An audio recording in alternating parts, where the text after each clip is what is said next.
Welcome, Michelle, and thank you for agreeing to be here today. I'm so excited to have you on the show. Hi, thanks for having me. I'm excited too.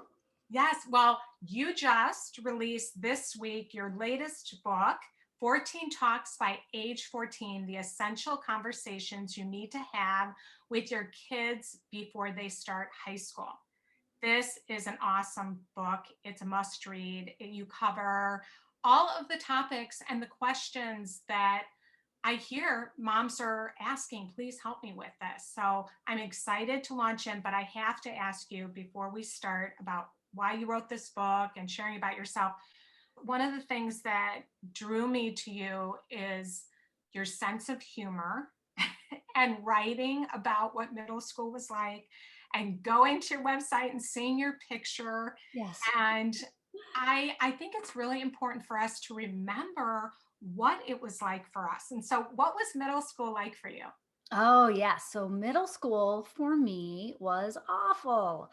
I felt like such an outsider. And of course, now as an adult with perspective and somebody who works in this field, it's easy for me to recognize that pretty much everyone feels like an outsider, even the kids who are presenting as like super popular and likable. It's just a phase of life where you really feel on the fringe in some way or another, or you suspect you might not be normal, in some way. And kids are constantly questioning that. So my situation was, I had started a private school in sixth grade, having moved from a public school. And in my mind, I had this image of what a kid would be like who went to a private school, and that's based entirely on the TV show Silver Spoons, starring Ricky Schroeder, which was a popular sitcom when I was little. And this kid was so rich. He had a little train that took him from room to room, And so I was like, I'll never fit in with kids who go to a private school because that was my concept. So I showed up on the first day wearing like businesswoman attire.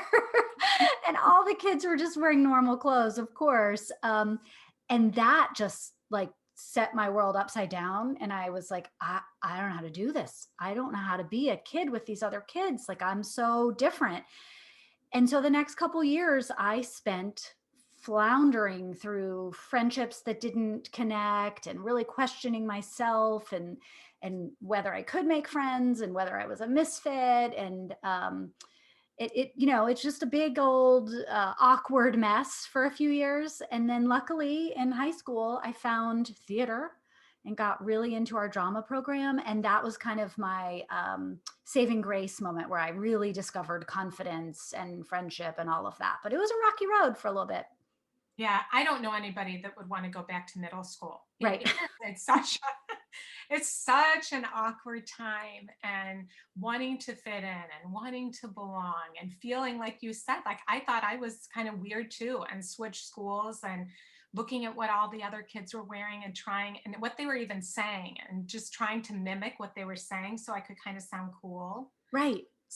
So it's just a really unusual time trying to figure all of this out. So tell everybody a little bit about your background and what led you to writing this book.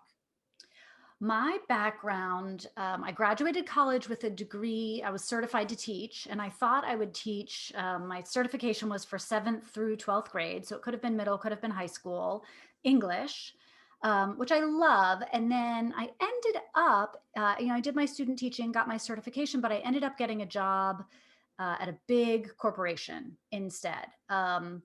So I worked as a business consultant for Arthur Andersen at the time. And I was like, oh, this is cool. This is very grown up feeling. And I liked it. And then the Enron scandal hit, and then the whole company folded. And while I was there at Arthur Andersen, every job I had, I didn't realize it at the time, I was turning into a teaching job again. So I'd be like in a meeting, raising my hand, can I write a manual about this? Like, I feel like we need to explain this better. Or can I run a training on that? So I always really felt pulled to teach, even though I didn't go in that direction as I thought I might. Anyway, the company folded. 80,000 employees were without jobs. I was one of them. And I had an almost 2-year-old and a 7-month-old. Wow. Yeah. So at that point, I said, well, I need to reinvent myself. And I started a little tutoring business and I worked with kids who were in middle school. And initially, I thought I would be an academic coach, because the wheels kind of come off the cart in middle school for kids in terms of grades, and they don't know how to study for tests and they can't multitask. And I was trying to help them with that, or that was my intention. But so many kids were opening up to me about what was happening socially with their friends, and listening to those stories about not wanting to eat lunch in the cafeteria because you didn't know who to sit with, or being afraid to raise your hand in class. All of these stories I was hearing were my experience too. So I just really pivoted and said, I want to do some research and I want to focus on how to make this time of life a little bit easier for kids and for their parents. Wow. And being able to have you had your own story of struggle, which I'm imagining really helped you to be able to listen to those kids because you knew where they were coming from, at least somewhat, because you had experienced it yourself. Yeah, I always say I think the best math teacher is the teacher who was really bad at math, Yeah. because they Yeah. know why you're not getting it, and they're not just like just do it, And so when I think you've struggled with something, you become a better teacher of that. Yes, absolutely. I think that's why it's so important for us to remember our own challenges and struggles. Absolutely. So, what are you hoping some of the takeaways will be for parents when they read your book? For me, what I want parents to go in expecting is not that the book is there to give you all the right answers or that you should have the right answers, because I know it's daunting when you think about all the stuff you want to talk to your kid about. I mean, by the time they're in middle school, the world opens up. And so parents freak out like, Mhm. danger, danger. There are so many possibilities, strangers on the internet, and drinking at parties, and sexual exploration, and like all this stuff. And so parents think, I better clamp down for one thing. And then they think, I know I need to talk about all this stuff, but I don't know how and I don't know what to say. So the book helps with that, but truly we need to sort of unburden ourselves of this perfectionism around how to talk to our kid, because the real takeaway is that the book is about developing a rapport. So you practice enough times, you use the method that's in the book, and you don't have to worry about whether or not you're saying the right thing. It's more about developing trust in your communication so that when your kid comes into a situation in high school that might be a little bit scary or lonely or hurtful for them, they know they can come to you because you've already established that you're someone who can talk without freaking out and who is open to listening and who respects what they have to say. Well, I love that about the book too, because reading it, it's very reassuring. And it sends a message to parents you're not alone. Each chapter is something that we struggle with when you have a middle school, high schooler. And so just knowing that as you're reading, it's like, oh, because we do when they hit those years, I certainly know for me, I freaked out Right. and I had no idea. And you have those scripts in the book to help, at least to give some guidelines to how you can talk about it, which are just very, very helpful. What would you say some of the biggest language barriers? You mentioned one was that we do freak out. What are some of the other barriers? I think the biggest problem that I hear from parents, and I mean I can relate to this myself, is you're afraid that your child is not going to listen to you. And maybe historically they, at the beginning of early adolescence, they stopped, and that's very normal and natural. So I always say the job of language is to tie groups of people together, and the job of tweens and teens is to break ties apart. They are working developmentally on the process of becoming an individual, and so, in order to become independent, it's messy and they have to separate from you. And sometimes that feels like rejection, or like they're fighting with you, or they're contrarian on everything. But that is a huge language barrier in and of itself. So then you have a parent who says, well, my kid is not listening to me anymore. They're not talking to me as much. They only want to talk to their friends. I know I should be talking to them about these key issues of safety and development and whole growth. So what parents do is they just dive right in the deep end. They're like, I might get 30 seconds before my kid walks away or freezes or picks up their phone. So they jump right in and they very quickly will be like, hey, listen, I know you don't like talking about this stuff, but really quickly, I just need to know, have you vaped before? Because we need to talk about it. It's really, Yeah. and a kid is like, what? No, what is happening? Shush. So, my suggestion is I give this model in the book of this thing called brief. Yes. It's a five-step Yes. process. Yeah, so it's basically it's an acronym, and instead of starting with the big dive into the deep end, you start with B, which is begin peacefully. That's like just having a little gentle curiosity about a subject with your kid. So not like, hey, have you ever? But but like, what are your thoughts on this topic? Like, are parents getting this right, or do you think it's overblown? Just real tangential at this point. You're dipping your toe in the water. R is relate to your kid, and that's just an opportunity to show that you're not there to be a narc. You're not trying to bust them. You're just developing a rapport. So you can say something that acknowledges that it's a new kind of conversation for you, or you remember talking about this with your parents and it was always weird. You'll try not to make it weird like they did. Something to show that you're on the same team. I in brief is interview for data. This is where you can ask some questions. And really, it's again neutral. You're not trying to be like, you know, have you done anything with your boyfriend? You're not Yeah. getting overly personal, but you're just exploring like what are their values and their thoughts and their beliefs on this. What have they heard? What do they think? And then E is echo what you hear. So like that's what you hear every therapist say or a therapist on TV say. So it sounds like you're saying this. Am I hearing you right? You're just kind of checking for comprehension. And then F is feedback. And that's where you get the opportunity to like give a little advice, offer your suggestions if you need to, set limits or boundaries, that kind of thing, expectations. But that's where most parents start. And that's why kids don't listen because they don't build that rapport with the first four steps. Yeah, I love that. And I just want our listeners to know at each topic, like the dating, and you have friendships, and you have tell them like there's criticism and all those different things that kids go through. You have at the end, you have the brief method when it comes to talking about each one, which is Yeah. super, So like they're how you can use it.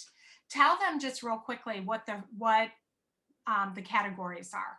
Sure. So they're pretty broad. The way I thought of this, there are 14 chapters with 14 different sort of broad topics that I would love for you to talk to your kids about starting in middle school and then going on forever, hopefully. But definitely, I think it's important to start, if you can, before they launch into high school. And they range big sort of picture ideas like how to hang on to creativity in your life. I know a lot of parents are worried about screen time or like their kids who used to be artistic or play music are like, I quit, I'm not into it. I just want to, look at myself in the mirror or play on my iPhone. Yeah, So yeah, like how do you understand creativity and keep it alive for your kid? What does independence look like? How do you have conversations about your kid earning more independence? What's appropriate at different ages and stages? Technology is a big one. What kind of relationship do you want your kid to have with technology? Um, and then in each of these really kind of broader topics are the stuff that I know is weighing heavy on parents' minds. So like there's a chapter about taking care of yourself. oh yeah, And that chapter, that those conversations range from please will you wear deodorant all the way to how do you talk to your kid about suicide, right? So like hmm, taking care of yourself is a massive range of concepts. I cover them in the book from sort of a high level, what you need to know, and then give you some scripts so you can talk about them in a way that won't freak your kid out and you can let them know that you're a safe person to come to talk about these tough things. which is the most powerful thing we can do, right? It's Right. you're helping parents to build that foundation before you get to these things in high school and you don't know how to talk about it. You've already been laying this foundation that makes it easier and you're not like just reacting. You're, Right. I mean, it's yeah, heartbreaking whenever we read a news story about a family who's lost a child who's died by suicide, or a family, where a child has experienced what is not an abnormal thing anymore of like sending a nude to someone thinking they were safe in doing that as a teenager. And then their life is ruined because their peers ostracize them and they end up having to switch schools and it follows them around. These news stories are happening all the time. And it breaks my heart when the parents are like, I thought they would come to me to talk about this kind of thing, and this is not a guarantee that your kid will, but I think it's greasing the wheels in a really nice way so that I think it's increasing your opportunity tremendously that your kid will feel safe coming to you if they feel so burdened. Yeah, I love that. Being that safe place. Like Yeah. I picked out just a few of the pain points that you discuss. And one is that independence that you're talking about. Yeah. And you do hear every scary story that comes down the pike, like your kids riding their bike and they don't have their helmet on. And then, before you know it, a helicopter's coming. So moms are even scared to let their kids ride their bike outside, or you're scared to let them go to the mall, or Yeah. all the things that we're really freaked out about. But you talk about how giving kids more independence in their tween years keeps them safer than That's right. clamping down. And I was like, wow, that's really important. So will you share a little bit about what you mean by that? Yeah, I'd love to. So this is very counterintuitive for parents. Again, the stuff you just listed and a million more worst case scenarios pop into our head all the time. And we think, well, gosh, now's the time I really need to clamp down because this is the point at which they can get very hurt going out into the world. And it's true that safety is important, of course, and we need to have boundaries for our kids, but your child's brain at this point in their life, and that's from like 11ish on, is really driven to take risks. And that is on purpose. Your child will not be able to do the things they need to do developmentally to become an independent person if their brain doesn't get super high on the idea of risk. I mean, otherwise, imagine your child being like, huh, should I try to get good grades in school so that I could get into a decent college someday and then get a good job? No, that seems pretty risky because my parents pay my rent right now and I have everything I need where I live. So why would I take that kind of risk of going out on my own, right? Their brain doesn't know the difference between a good risk and a bad risk. It's just biologically and neurologically driven to take risks because that's what becoming independent is, a huge risk, becoming independent, rather. Mhm, mhm. So, knowing that when we take away their opportunities to take risk, they go underground because they are completely driven to have to explore this part of life. So we say, like, there's zero social media. You get it when you're 18 years old. You're not allowed to have it because it's too risky. It damages your self esteem. You might meet strangers, blah, blah, blah. It's a waste of your time. And kids are like, okay, let me go set up a little account that no one knows about because I have to go underground to do this because I can't do it out in the open. Um, or let me sneak out of my window at 2 a.m. because I never get the chance to go out into the world on my own and I need to explore it a little bit. So, some measure of positive risk taking and safe risk taking, it's super important that we allow that for kids. And I'm not saying like open the floodgates. I don't want them to be on every social media platform all at once with no instruction or mentoring or anything like that. But they need to get a sense of thrill in their lives. And if they don't, they will go seeking it somewhere else Yes, and not in the best places. and not in the best places. Yeah. And then you get that rebellion, like you're saying, Right. lying, the sneaking. Yes, Yeah. exactly. I think that I certainly know I did this with my oldest. I didn't know how to have these conversations. So I was clamping down and, trying to protect her because it didn't seem like there was a middle ground. It was like that time I just didn't know. So it was like I was parenting more out of fear and wanting to clamp down and say no to things. But then it didn't work. It totally backfired. But I think that it was because I didn't really know how to talk to her. And that's so important. Like, how do we talk to our kids so we don't jumping in out of that fearful place and just want to control everything? I love that you said that. I love it for two reasons. One, because people think that someone like you, who's an expert here, or someone like me, we didn't make mistakes. We just, Yeah. or and like I'm here because I have like walked through the flames and I can tell you what works and what doesn't. And I think it's really important for other parents to hear the transparency in that a little bit. Like no one's perfect. There's no way to be a perfect parent. And you get the kid you get, and your kid is gonna make mistakes. They're human. So it's all about how you talk about it, right? Yeah. And we're not going to talk about it perfectly either. Right.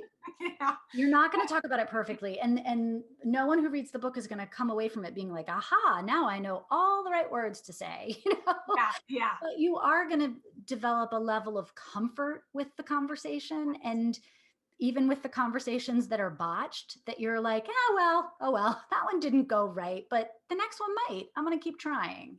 So I think Exactly. that's really key. And finding that middle ground, like you said, of it's not just, there's like this sort of brand of parenting that is like, well, my kid doesn't need to be my friend. I just need to be the warden of the jail, and that's that. And that is where you get that sneaky rebellion a lot of times. Your Yes. kids for sure need boundaries. They for sure need you to put limits on their lives. And when their world gets a little too big, you've got to make it a little bit smaller. But it's not the warden prison scenario. I mean, it really is just truly, it's like a boss at work. Like you care about them, you really want them to succeed and do well, but you have to provide guidance. Exactly.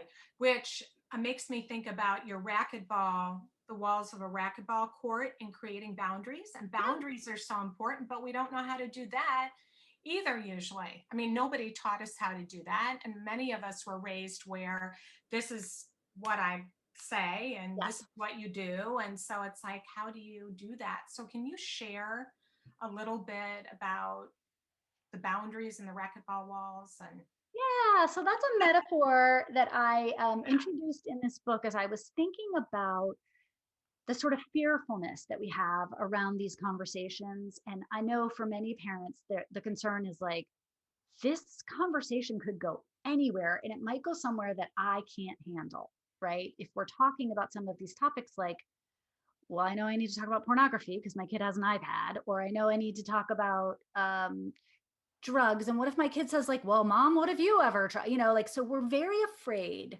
of where the conversations might go. And sometimes that causes us not to talk. My analogy is to think of your family and your conversations within your family as if you're on a racquetball court. And for me, racquetball is really scary. So it's like loud and zoomy, and the ball could really hurt you, and it's like it's jarring and unexpected. And I'm like, the best I can do is a little light yoga, like it's gentle and peaceful. So the idea of racquetball is like, ugh. Um, but what makes racquetball safe is that you have these four walls, right? So the ball is going to zoom everywhere, but you understand that there's a level of boundaries and control around the system itself that keeps it from going absolutely insane, right? And what I recommend for parents is to just take some time to sit quietly or talk with your partner or a friend and think about, what are 4 walls for my family that I think keep us safe. And they can be really specific to you.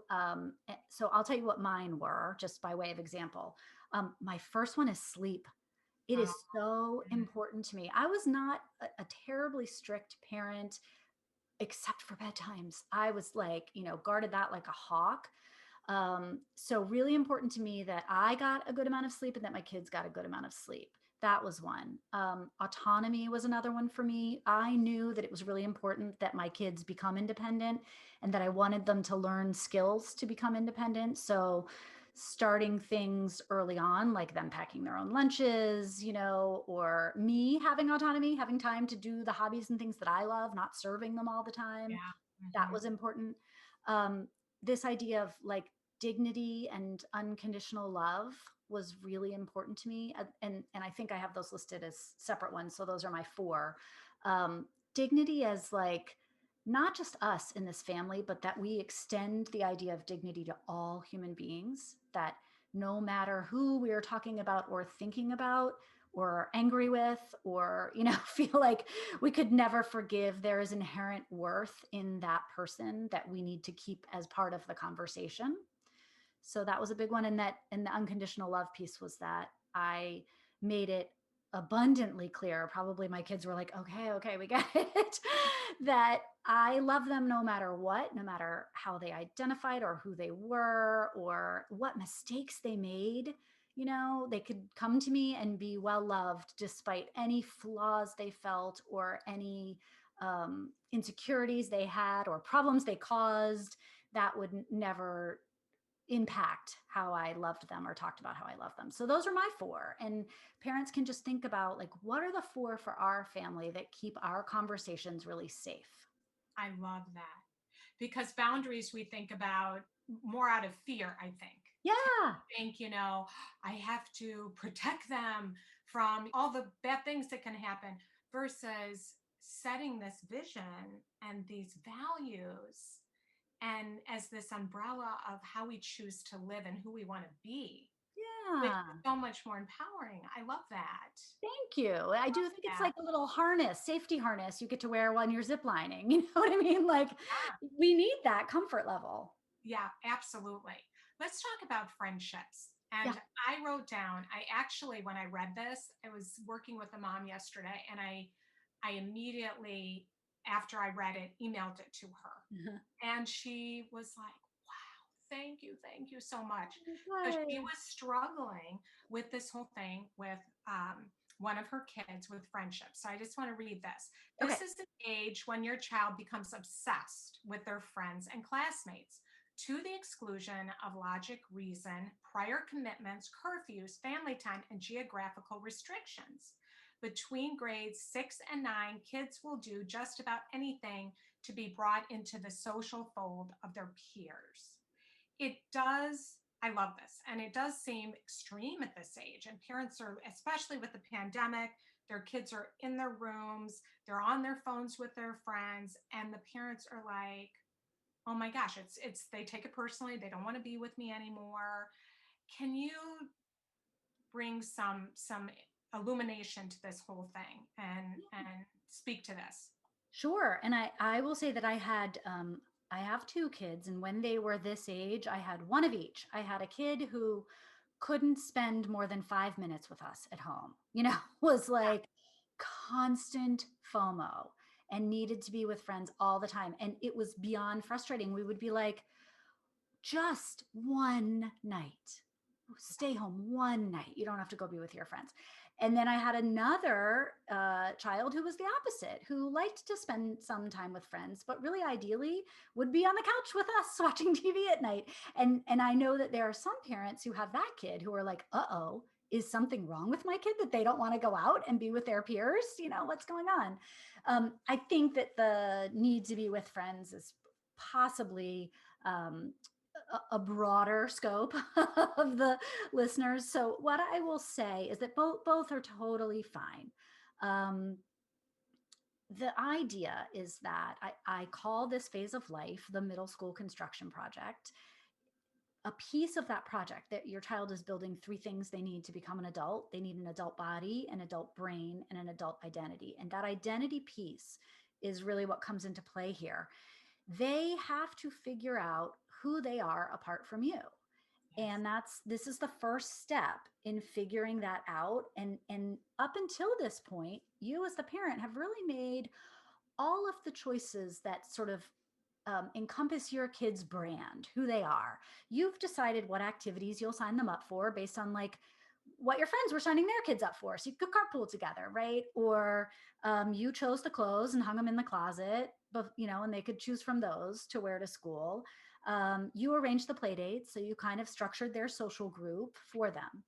Come middle school, there is this like deep burning need a kid has to establish those things for themselves. I want to choose how I look and present myself to the world. I want to choose what people I get to hang out with. I want to decide what I'm interested in, what hobbies I want to have, what people I want to hang out, the whole thing. And it's a huge separation. And when a child separates like that from their family, they have this like unconscious realization of, oh, I'm quite alone right now, right? Like I am not tucked under my parents' wing anymore. I need a tribe.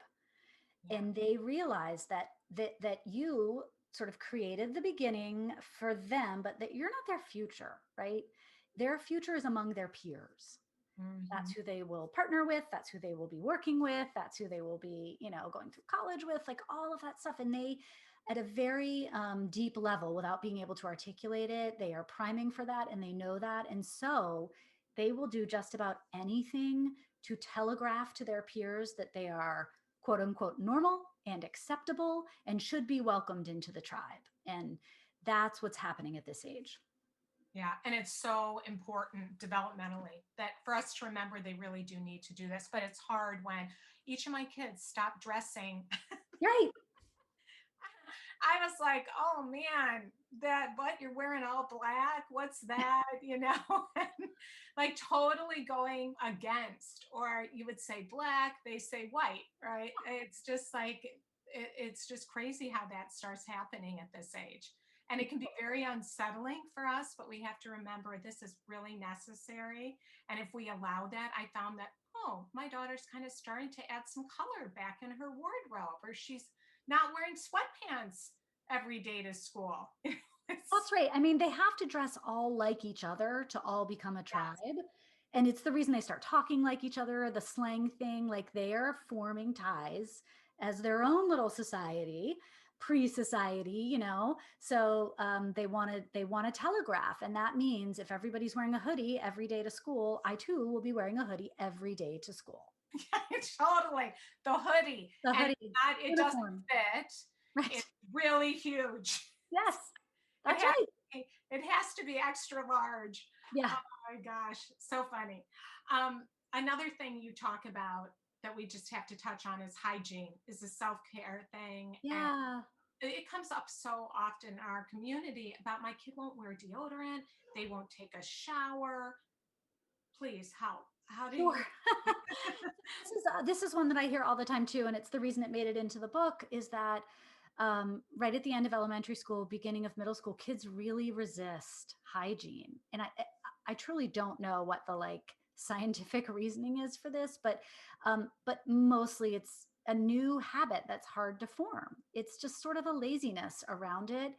And so I have parents who freak out and they say like, my kid is going to be completely rejected by their peers? Are they socially weird?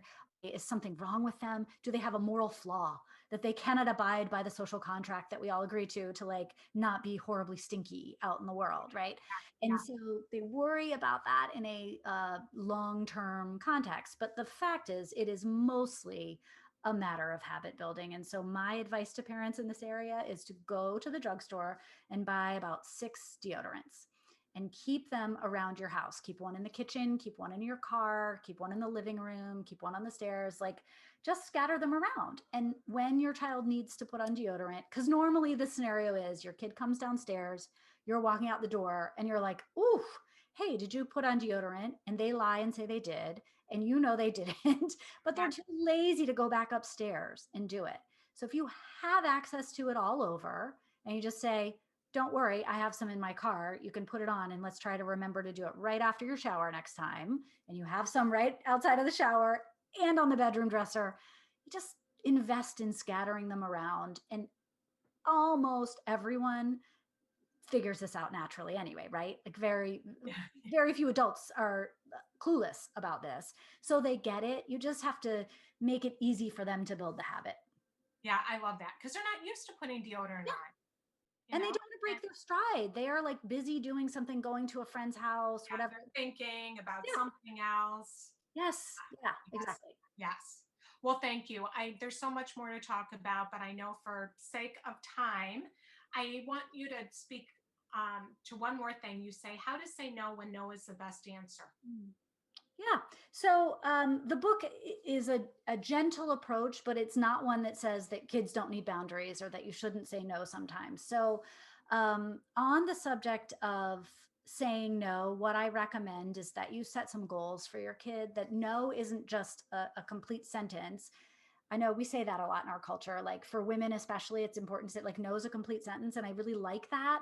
But when it comes to your kid, if they're asking for something and it's not the right time, or they're not ready for it, that's fair. And you say no, you've got to really do some work to think about what would make this the right time, right? What does my kid need to be able to do to show me they can handle in order to be able to do this, to go to the mall without me, to get a TikTok account, to, whatever it may be. So instead of saying when you're 18, I would love to have parents think about, well, what are the qualities that I want them to have? I want to know that they can say no if someone approaches them and asks them to do something that they don't want to do.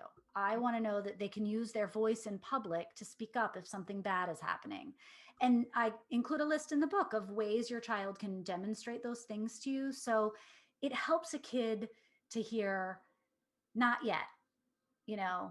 Yeah, not just, yeah, because we're so quick to say no Yeah, without thinking it through. And right. And sometimes then I would get wishy-washy. I would say no immediately, and then I would start doubting my no, and then my teenager would be working me, mhm, and I'd be like, oh, maybe I should have said no, right, Not that we can't change our minds as parents, but I was doing that a little too much because I wasn't thinking it through. So I like right. that you bring parents through that process. So Yeah, set some be milestone. mindful. Yes. Well, tell parents, are there any parting words, first of all? Anything that encouragement that you could add before we go? Yeah, don't worry if you're listening to this and you're thinking, well, I've already screwed it up, or I haven't, we don't have a good rapport right now, because this is an age where your child is reinventing themselves anyway. So you can come at them with a totally new approach and reinvent the way you're communicating with them, and it will fall in line really naturally with where they are developmentally. So it's the perfect time to read the book, think it through, sort of establish, as we talked about, what some of your thoughts are on these things, and start fresh. Yeah, love that. It's never too late. Never. We're learning, like we're learning right along with our kid. I love it. Yeah. Yeah, Yeah. love it. So tell people where to find you, and I'll put a link to your book Awesome. um, in the notes and everything to this, so they can find it easily. But tell them where to find you. Yeah. So a couple places. And you just need my name to find me. So my name is Michelle with two L's. And then my last name is Icard. It's Icard, but it looks like iCard. So my website is michelleicard.com, and I've got lots of stuff there, including a course you can take with your child. So if you read the book and you're like, good, but also I still want someone to hold my hand at the beginning of these conversations, there's a link to the course in there. And that's a monthly module. You can sit down and on each of these topics we've talked about today and do that with your kid. So the website is there. And then you mentioned, we know each other on Instagram. I'm having a lot of fun over there, a lot of 80s flashbacks, a lot of little parenting tips. So it's just my name, Michelle Icard. And then my Facebook group for parents is Less Stressed Middle School Parents. Oh, love that. Love it. Yeah. Oh, yay. I didn't know that you were doing the courses. I saw a course, but I didn't look at it. That's awesome. Yeah. Yeah. I just wanted to give, Available. sorry. I said that you're making that available to Oh parents. yeah. I mean, this is a new venture for me, but I really like the idea of the parents reading the book, but then bringing the kid into the process too. And did you say it's once a month that It's once a you do? month, the module once a month. Yeah. Isn't that nice? So that makes it where you're not trying to cram it down their throat. Yeah. And then that's It's it's you're giving space. that's the point. Yeah, like you get the module, it's only 30 minutes, so it's just an opportunity for you two to have fun together, you and your kid talking about these topics, connecting on it, and then you have the rest of the month to naturally just kind of explore where that topic takes you. I love it. Well, Michelle, thank you. Thank you so much for this book, and thank you for being with us today. Sure, thanks for having me. This was fun.